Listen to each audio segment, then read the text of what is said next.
Assalamualaikum warahmatullahi wabarakatuh. Perkenalkan, kami dari kelompok 4 akan memaparkan hasil analisa pembahasan observasi lapangan kami dalam penerapan e-commerce dan e-business di Zalora, mata kuliah Sistem Informasi Manajemen dengan dosen pengampu Ibu Sefti Wahidirani Saputri, Eskom MM.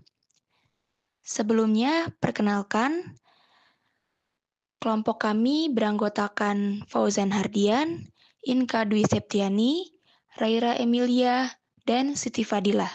Definisi dari e-business dan e-commerce. Apa sih e-business dan e-commerce itu?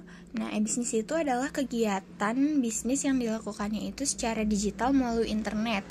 Nah, kegiatannya itu mencakup proses penjualan, pemasaran, pembelian, pengiriman, dan layanan pelanggan.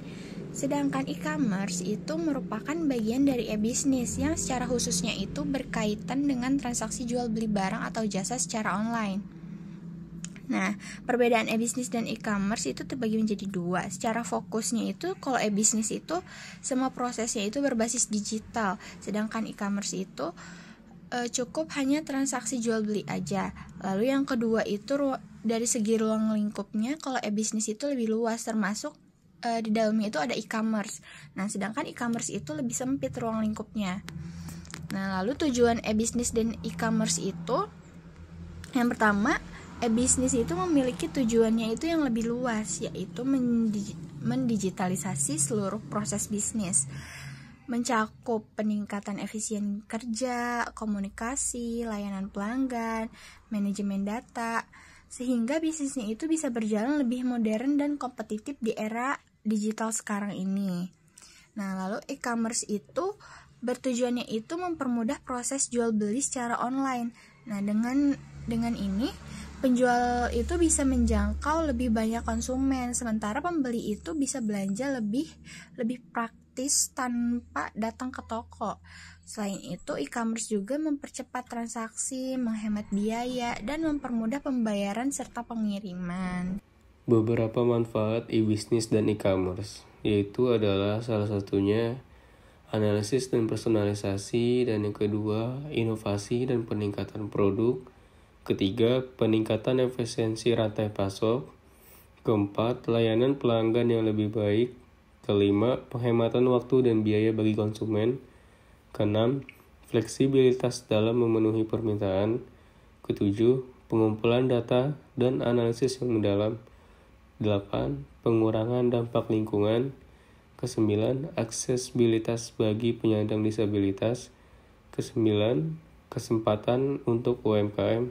Dan yang terakhir, kesempatan pekerjaan dan pertumbuhan ekonomi akses ke pasar global. Penerapan di website Zalora.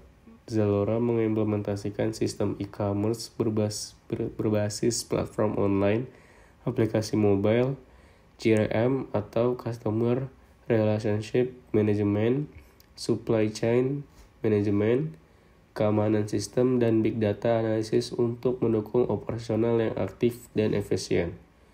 Model bisnis yang digunakan adalah Business to Customer, B2C, di mana Zalora langsung menjual produk fashion seperti pakaian, sepatu, aksesoris, dan perlengkapan olahraga kepada konsumen individu. Dalam implementasinya, Zalora mengadopsi teknologi yang memudahkan pelanggan dalam proses pembelian, mulai dari pemilihan produk, pembayaran, termasuk metode cash on delivery, hingga pengiriman barang melalui kurir internal maupun pihak ketiga. Namun, meskipun kemudahan ini masih ditemukan beberapa masalah seperti keterlambatan pengiriman, ketidaksesuaian produk dengan gambar, dan performa aplikasi yang kadang lambat. Materi selanjutnya yaitu dampak mengimplementasikan e-business dan e-commerce di Zalora.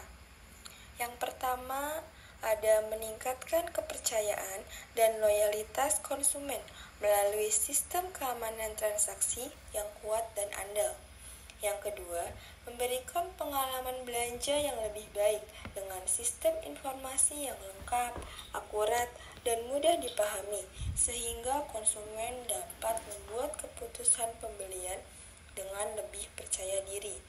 Yang ketiga, meningkatkan kualitas layanan seperti kecepatan pengiriman, responsivitas layanan pelanggan, dan kemudahan pengembalian barang yang berkontribusi pada kepuasan dan minat pembeli konsumen. Yang keempat, memperluas variasi produk dengan menambahkan item terkait perjalanan, seperti tas travel, koper, dan tempat paspor untuk memenuhi permintaan pelanggan yang meningkat, terutama dari wisatawan.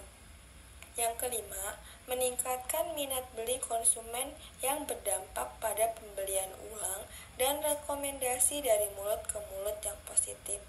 Dan yang terakhir, mendukung pertumbuhan pangsa pasar dan meningkatkan awareness merek sebagai salah satu e-commerce fashion terkemuka di Indonesia. Materi selanjutnya yaitu tantangan dalam mengimplementasikan e-bisnis dan e-commerce di Zalora. Yang pertama, rendahnya conversion rate pada mobile application. Meski aplikasi mobile Zalora banyak diunduh, tingkat konversi penjualan melalui aplikasi ini lebih rendah dibandingkan desktop. Pengguna sering menggunakan aplikasi hanya untuk mencari informasi produk tanpa melakukan pembelian. Hal ini menunjukkan kesulitan dalam mengubah pengunjung menjadi pembeli aktif.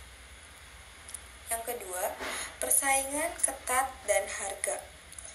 Zalora menghadapi persaingan sengit, terutama dari e-commerce internasional asal Cina yang mampu menawarkan harga lebih murah dan memperbarui produk dengan sangat cepat.